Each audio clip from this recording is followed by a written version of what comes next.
Emperor Qianlong, it seemed, was obsessed with his pet project, a brand new garden in northwestern Beijing. The Summer Palace, as the garden would eventually be known, was a product of another of the emperor's obsessions, the scenery of the south. But what did this man-made marvel look like when it was finally completed after 15 years? Find out in episode 2 of Untold Stories from the Summer Palace.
Lake Kunming at the Summer Palace extends into 3 smaller bodies of water.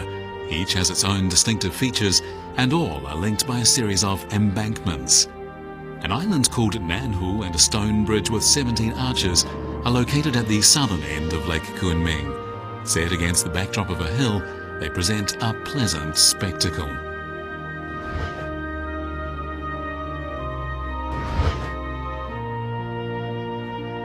This outstanding example of Chinese classical landscaping was created several centuries ago. The ultimate aim of the craftsmen who built it was to promote a sense of harmony between hill and water. Known at the time as Qingyi Yuan, or the Garden of Clear Ripples, the Summer Palace underwent steady expansion in the 18th century under the reign of Emperor Qianlong. However, it became more and more difficult for the emperor to justify the cost. Visitors today who wonder at his magnificent creation may ask themselves what motivated his garden obsession. An illustration of a ceremonial inspection tour conducted by Emperor Qianlong offers a clue to his reasons for building Qingyi Yuan.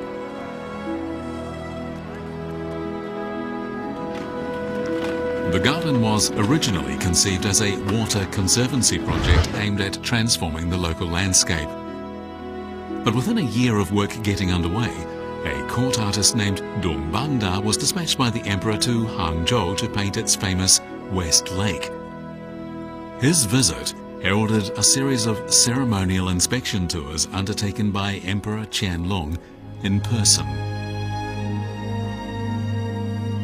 The first of these tours began on the 13th day of the first lunar month in the 16th year of his reign, the year 1751.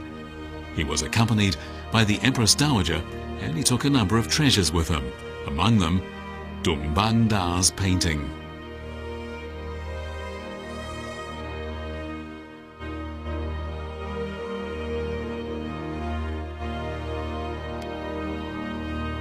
"500 years earlier, an ancestor of Emperor Qianlong had sent an envoy on a similar mission to Hangzhou, which at the time was part of the territory of southern Song. That ancestor was Wan Yanliang, the king of the state of Jin, and his envoy had brought back with him an illustrated map which the king used in planning a southward invasion. Luck was against the king, however, because he died before he could even set eyes on Hangzhou's West Lake.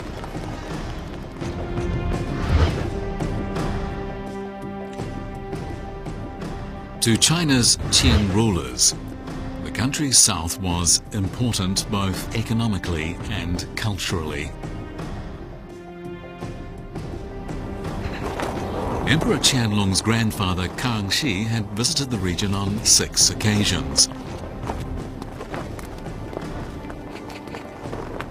Emperor Qianlong, like his grandfather, also conducted 6 southern tours. The first 3 took place while work on Qingyi Yuan was still in progress.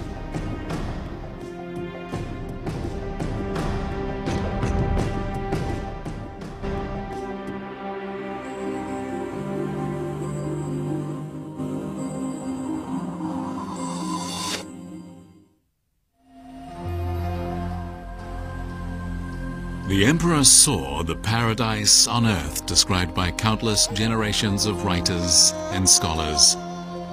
He was moved to write a verse on Dong Bangda's painting. Before I came, the painting gave me a vague impression. After I came, I saw every detail of the place. Only one who sees it in person can truly appreciate West Lake.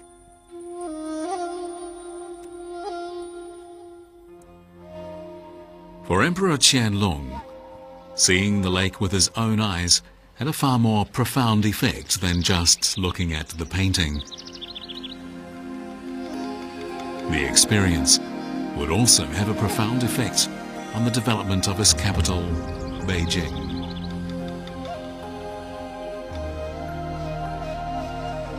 A small yet exquisite garden lies on the eastern slope of Longevity Hill. Originally, this small garden was known as Huishan.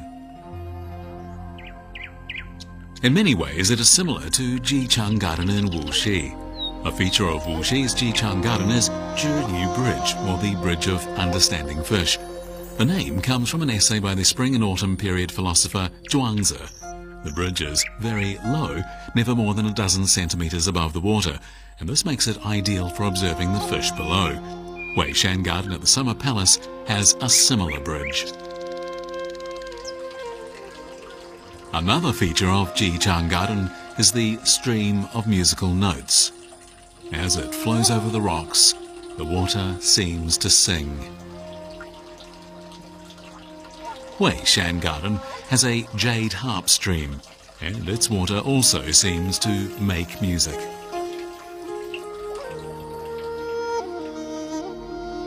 Huishan Garden, like Jichang Garden, has rockeries and pavilions arranged in the same beautiful manner.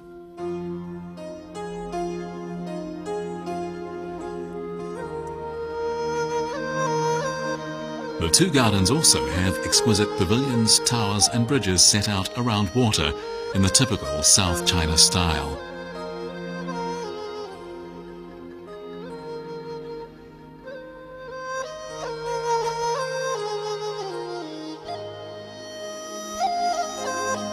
At the time of Emperor Jia Qing in the early 19th century, when Huishan Garden was known as Xiechu, a new hall was erected there. The hall was called Hanyuan, and it stood in front of Jianqing Hall. However, the addition proved to be a bad idea, as it interrupted an otherwise pleasant and sweeping view.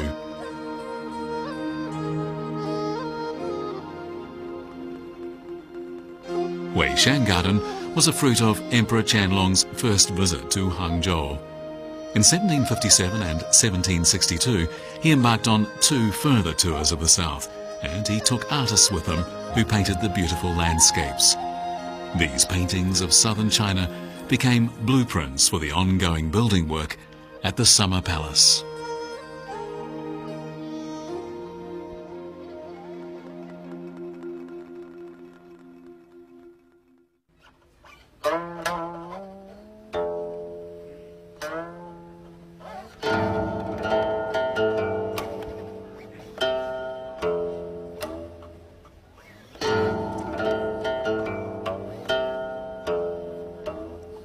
A famous feature of Hangzhou's West Lake is the Su Causeway.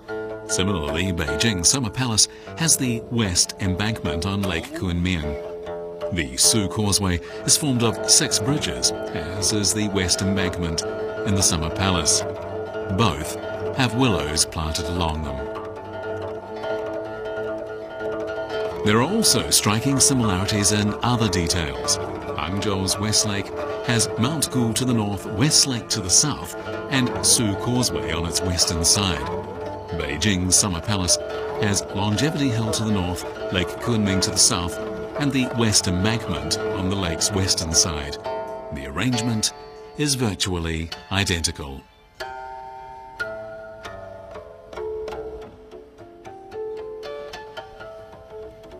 At first glance, it's hard to tell from the pictures which is West Lake and which Lake Kunming.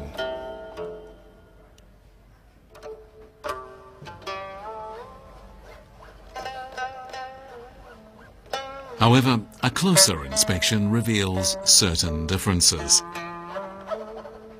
For instance, the embankment inside the Summer Palace, unlike the straight one at West Lake, is winding. In fact, it follows the contours of Lake Kunming and Longevity Hill beside it. Changes like this have earned the Summer Palace the reputation of being more beautiful than anything in southern China.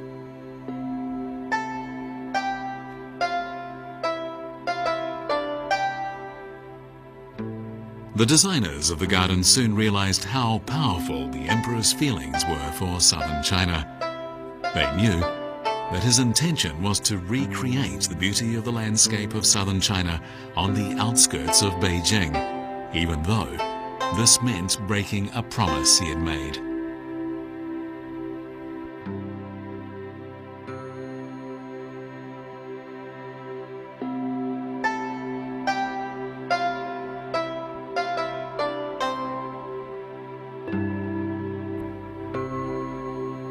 In front of Le Shou Hall, the Hall of Happiness and Longevity, stands a truly massive rock.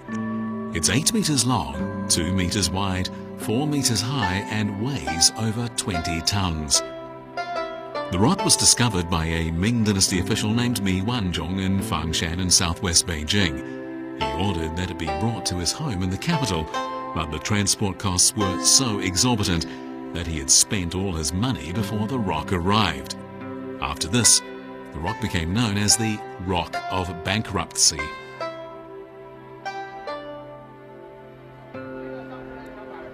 Emperor Qianlong, having seen the rock, decided it would serve as an ideal screen for the Hall of Happiness and Longevity. But getting it into the yard required demolishing the gate, an act that was vehemently opposed by the Empress Dowager. The rock was later given another name reflecting its green color and unusual shape: jade fungus.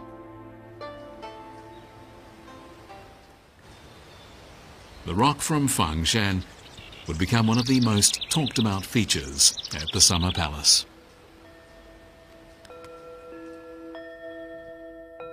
Many rocks from southern China were used to decorate Qingyi Yuan, as were large quantities of precious trees from the remotest parts of the country.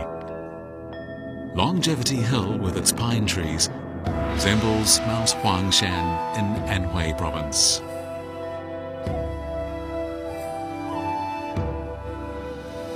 The vast area of lotuses on the lake, meanwhile, is reminiscent of the water areas of the south.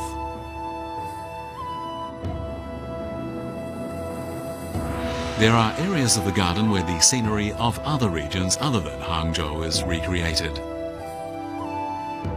Wangshan Tower is modelled after Huanghe Tower or Yellow Crane Tower in Hubei Province, and on the far side of the hill there's a Tibetan-style temple.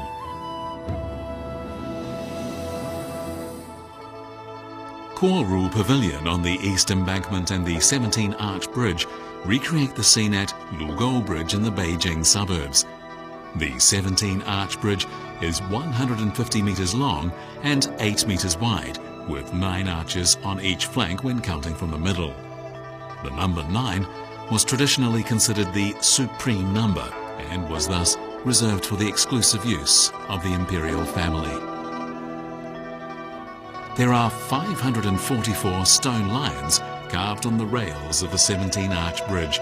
This is 59 more than there are on Lugou Bridge.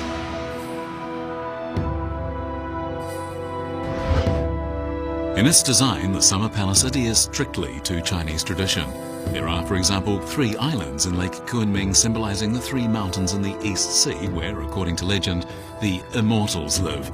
The number 3 stands for the unity of heaven and earth, and the islands suggest that the garden is a place for immortals, or to be precise, emperors, to live.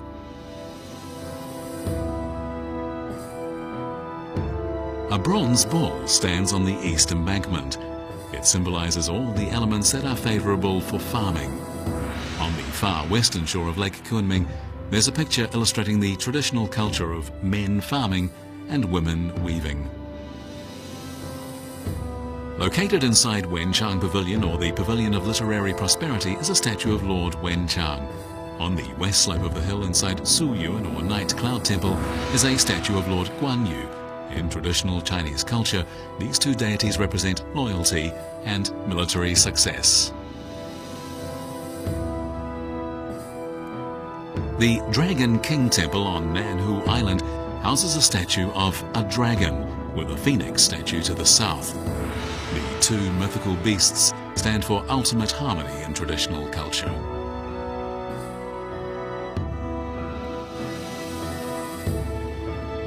Jingyi Yuan, with its many scenes and attractions, has been described as the embodiment of traditional culture and a whole world inside a small garden.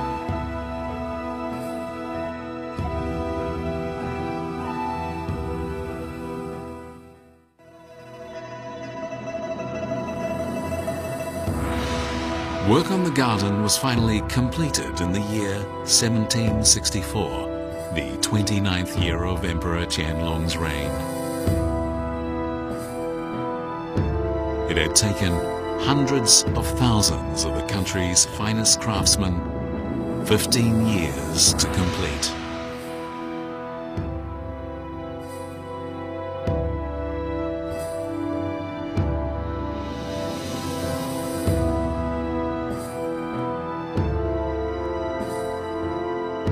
As for the artist Dong Banda, we can only speculate on how he felt about the garden. Had he ever imagined that his painting of Hangzhou's West Lake would be transformed into the reality of a near-identical scene far to the north in Beijing?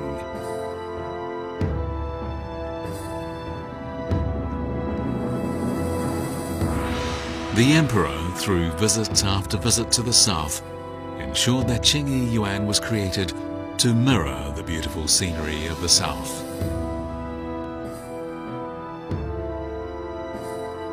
The concept was his, and the execution was overseen by him.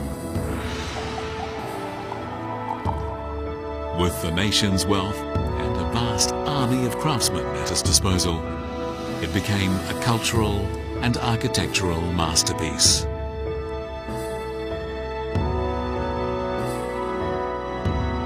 As a scholar would write about the garden later in the Qing dynasty, no more talk about the landscapes of the south, for they are all found here in the bosom of the emperor.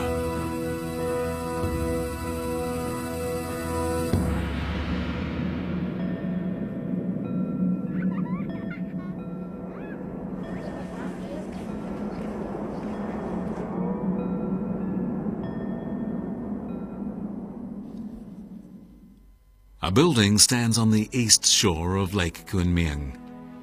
Called Xijia Pavilion, it was built during Emperor Qianlong's reign. As the name suggests, it was a place for viewing the sunset.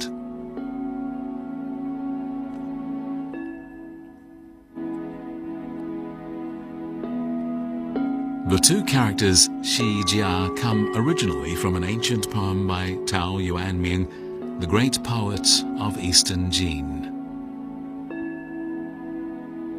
Mountains and sunset, birds returning home. The true meaning of the scene, can anyone tell?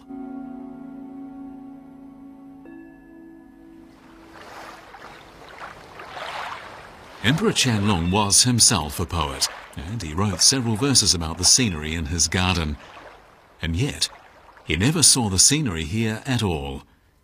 This was because he was bound by a promise he had made.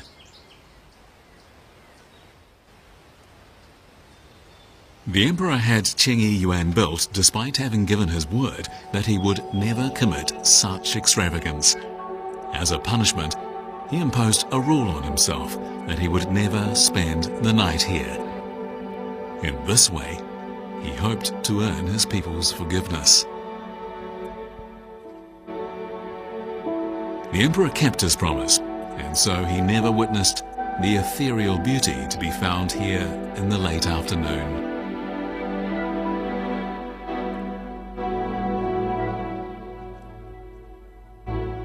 The garden at sunset assumes a charm of another kind. Subtle, obscure, poetic, and romantic.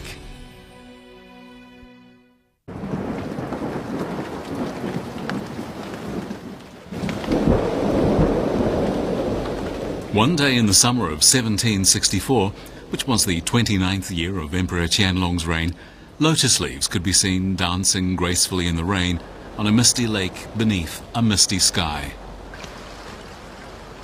The sight was typical of the natural scenery of southern China, but it could be witnessed at man-made Qingyi Yuan.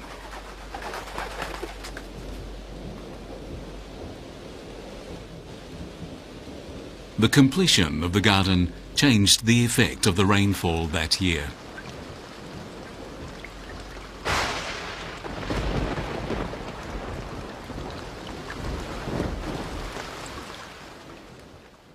The rain and spring water as it flowed down the western and Jade Spring Hills outside Beijing formed streams.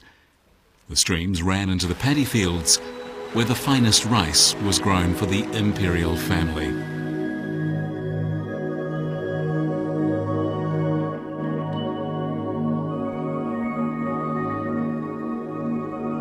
The water also flowed into the Jade River, which, in turn, entered Qingyi Yuan and Lake Kunming.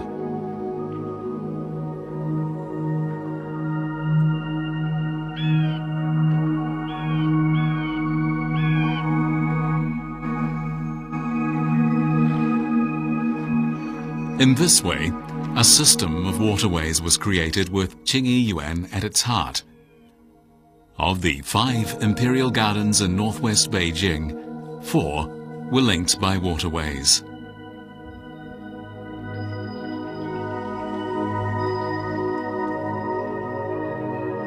This system of waterways provided irrigation for the nearby fields. The water also flowed from Lake Kunming all the way to the moat surrounding the Forbidden City in the heart of Beijing.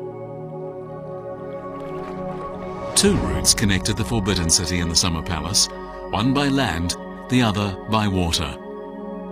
The land route went out through the Shijimen City Gate and after passing through the Yuan Mingyuan Park, reached the main gate of the Summer Palace. The water route was faster and more scenic. The Emperor's dragon boat would depart from Yihongtang Wharf outside Shijimen Gate, and after 9 kilometers, it would reach the Summer Palace. The canal, which dates from Emperor Qianlong's time, is still in use today. The waterway is narrow and winding.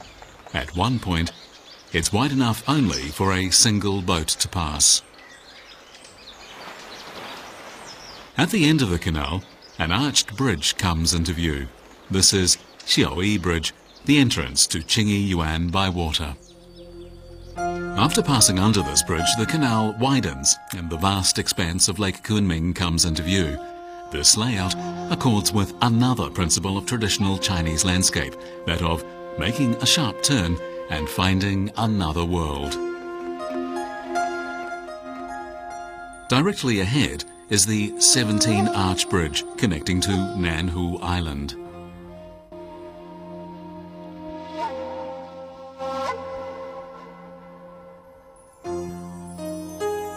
Through the arches of the bridge, a stone embankment can be seen extending from the east shore of Lake Kunming all the way into the distance. Beyond the bridge and Nanhu Island, the lake and Longevity Hill unravel gracefully like a scroll painting.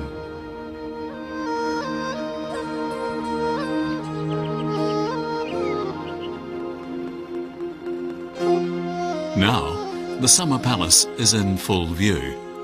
The sight is the final reward for the traveller who has made turn after turn to be greeted by one fresh surprise after another.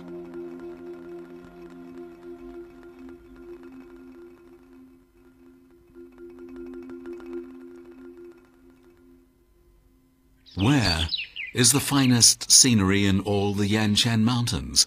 It is certainly Lake Kunming and Qingyuan. These were the words of Emperor Qianlong.